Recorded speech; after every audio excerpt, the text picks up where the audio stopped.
Salut à vous.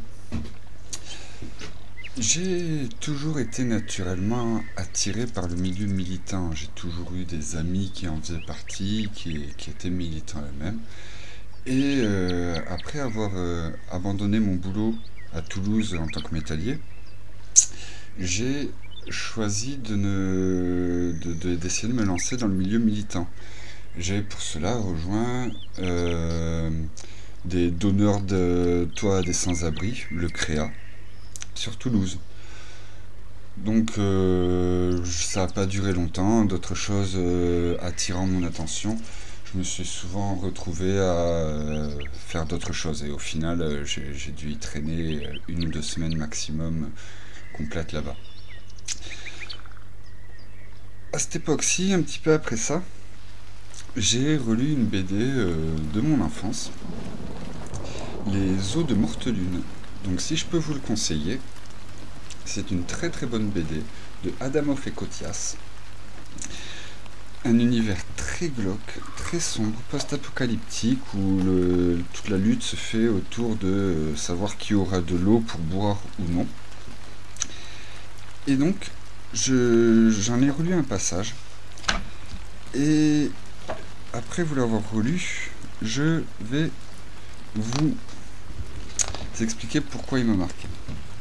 Donc c'est un passage où une personne âgée récupère les affaires qu'elle a demandé à un jeune garçon de récupérer pour elle, des livres. J'ai beaucoup progressé dans mes recherches depuis la dernière fois grâce au livre interdit que tu m'as apporté. Oui, beaucoup progressé, je connais la nature de la crise actuelle. Les hommes du temps jadis ont fabriqué trop de machines et les machines ont fabriqué trop de choses qui ne correspondent à aucun besoin réel. Des choses dépourvues de tendresse. Les hommes se sont laissés étouffer par les choses et ils ont oublié les arbres et les oiseaux. Et les arbres sont tombés et les oiseaux sont morts. Les machines ont fini à leur tour. Les machines à leur tour ont fini de rouiller. Les choses se sont brisées. Les hommes du temps jadis ont compris leurs erreurs. Mais le mal était fait, que plus rien ne pourra, ni personne ne pourra réparer. Et en fait, en relisant ce passage, derrière, moi, je me suis imaginé face au petit garçon qui me poserait la question à moi, à mon époque actuelle, qui sommes en train de tout foutre en l'air. Comme s'il me posait la question, qu'est-ce que tu faisais, toi, pendant qu'on détruisait tout, en fait, que tu voyais tout détruire, c'était quoi, toi, ta réaction? Et en fait, ça m'a beaucoup fait réfléchir. Alors, ça fait un petit peu cuculapraline et tout ça, mais en fait, ouais, ça m'a quand même beaucoup fait réfléchir. Moi, les univers d'heroic fantasy, de science-fiction, souvent il y a une morale derrière, ça m'a quand même souvent servi. Et beaucoup d'univers de science-fiction, même de l'heroic fantasy relativement basique, hein, du Dragonlance, les histoires avec Raiskin, Caramon et Tassel Afrak le pied, en fait, je les trouve plein d'une morale plutôt intéressante, comme quoi les gentils, ils sont pas forcément tout le temps bons, enfin dans certaines des dernières histoires, en fait, quand ils repartent dans le temps, lorsque Raiskin devient un mage du temps. Mais c'est enfin voilà, moi ça m'a souvent inspiré et cette histoire-là, cette BD-ci m'a beaucoup inspiré, m'a beaucoup influencé au cours de ma vie, pour les choix que j'ai faits. Donc j'ai relu ça, et quelques temps après, j'ai aussi vu une vidéo du 22 février d'une manifestation à Nantes. Et en fait, je me suis dit, mais vas-y, tu perds ton temps ici, c'est eux qui ont des choses à t'apporter, les connaissances que tu as besoin pour arriver à construire, fabriquer des choses sans avoir besoin de tout détruire autour de soi, en fait. C'est faire les choses intelligemment un petit peu. Je pense que c'est eux qui pourront me l'apprendre. Donc, quelques temps plus tard, le 11 avril 2014, si je me rappelle bien, j'ai pris mon petit baluchon et je suis parti avec un blablacar. Alors, j'avais essayé de me renseigner un petit peu avant. Choper un numéro de quelqu'un sur la ZAD, impossible. Si tu connais pas déjà les gens, c'est mort. Et j'avais essayé de repérer un petit peu sur Google Maps, mais bon, j'avais pas vu grand chose, ça avait pas donné grand chose. Donc j'avais repéré, j'avais chopé un blablacar qui pouvait me déposer à Treillères, qui passais entre Nantes et Rennes, et donc il pouvait me déposer à Treillères. Ça me semblait pas trop mal. Donc je prends mon Blablacar, il me prend ma journée, j'arrive fin d'après-midi sur Treillères. Donc j'arrive dans un petit quartier résidentiel.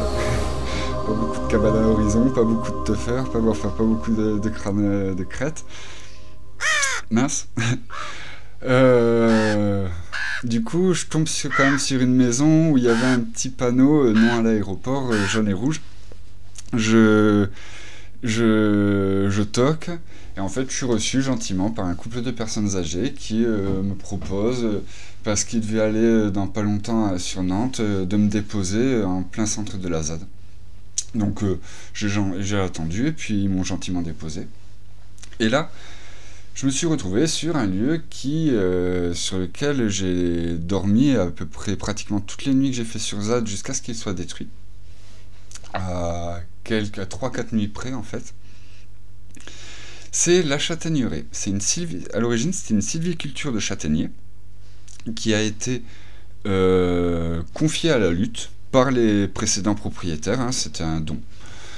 Et du coup, il avait été détruit des souches au centre de la châtaigneraie pour pouvoir y poser des cabanes, parce que sinon il n'y avait pas la place en fait. Donc il y a eu de détruit que le strict minimum pour avoir un petit peu de place aussi devant. Mais et c'est au cours d'un événement qui a réuni 40 000 personnes. Donc c'était un lieu par excellence commun. Personne ne pouvait dire c'est moi qui ai construit tout ça en fait. C'est vraiment, et ça m'a toujours beaucoup plu. Et du coup, pendant ces 3-4 mois-là, avant que je parte sur Sivins, j'ai découvert plein de choses. J'ai la vie en communauté, avec des gens qui se mettaient à jouer à didgeridoo à 8h du matin, les récup qu'on devait faire, découvrir qu'en fait, il n'y a pas besoin de se cagouler pour prendre les poubelles, pour voler dans des poubelles. Ça reste un vol parce que t'es passé sur la propriété de quelqu'un d'autre légalement. En France, ça reste du vol. Mais bon, ça reste du vol sans préjudice, en fait. C'est-à-dire que c'est préjudiciable à personne de lui prendre ce qu'il allait jeter. Donc, voilà. Il y a toute une logique comme ça de vie. Pareil, parmi les premiers temps, il y avait un pote qui voulait pouvoir venir en motocross jusqu'aux cabanes. Il y avait 150 mètres de chemin à peu près dans la forêt. Ils avaient subi les affrontements de l'opération César en 2014. Donc il y avait des flaques qui étaient dans lesquelles tu rentrais jusqu'au genou. Au-dessus du genou, en fait, ça montait la flaque et qui s'étendait d'un bord à l'autre du chemin. Donc vraiment, même avec son motocross, il pouvait pas passer. Pris entre deux arbres. Donc lui, parmi les tout premiers jours, il commence à donner quelques coups de pelle et il dégage juste un petit chemin. Moi, je l'avais suivi et j'avais pas grand chose d'autre à faire. Je m'étais dit, allez, je vais donner quelques coups de pelle. Lui, il a fait ça pendant 1 heure ou 2 le premier jour, juste histoire de pouvoir passer sur le bord du chemin avec son motocross. Moi, j'ai continué pendant 3 jours, pendant 8 heures. Et puis, pendant 3 mois, jusqu'à la mi-août, jusqu'à ce que je me casse, 3-4 mois, tous les jours, je donnais entre 1 heure et 2 heures de coups de pelle, en fait. Alors ce mec-là, on l'a plus revu au bout d'1 ou 2 semaines. Et c'était très marrant parce que ça m'a permis de faire mon petit bonhomme de chemin, en fait, en pelletant la terre sur les chemins, en faisant des drains sur les 2 côtés du chemin et en rabattant la terre au milieu. À force, avec une terre argileuse, tu récupères bien un chemin, hein, c'est pas un souci. À coup de pelle, là, 150 mètres, non, je l'ai bien fait. C'était rigolo. Ça m'a donné une bonne petite répute. Après, le soir, j'aimais bien me balader avec mon petit sac et je savais que tel petit squat où il n'y avait pas grand monde, mais il galérait à faire son bois, donc je récupérais du bois d'un autre tas de bois, je récupérais un petit peu de sucre que j'amenais à telle autre personne qui avait plus de sucre ou des pâtes, enfin, et je m'amusais comme ça. Et, j'avais ma petite vie, c'était rigolo. J'avais l'impression de me gagner mes petits points d'expérience avec les petites quêtes journalières tous les jours, les coups de pelle, aller voir tout le monde et tout en social. Enfin, vraiment, je me suis bien éclaté sur cette période. C'était très très marrant. Donc voilà, je vous réserve mon départ sur Sivins pour une future vidéo. J'espère que celle-ci ne vous aura pas semblé trop courte et qu'elle vous aura pas laissé sur votre faim. C'est compliqué pour moi de bien structurer, de bien choisir quelle vidéo je fais avant quel thème. J'essaie de pas faire 3-4 vidéos où je vais parler des mêmes choses. Et pour finalement faire une vidéo où je vais compiler tout ce que j'ai déjà dit. J'essaie de construire un petit peu mieux que ça les vidéos que je fais. Même si au final je vais quand même être obligé de le faire parce que tout est un petit peu lié. Mais voilà, donc j'espère pas trop faire des vidéos trop courtes.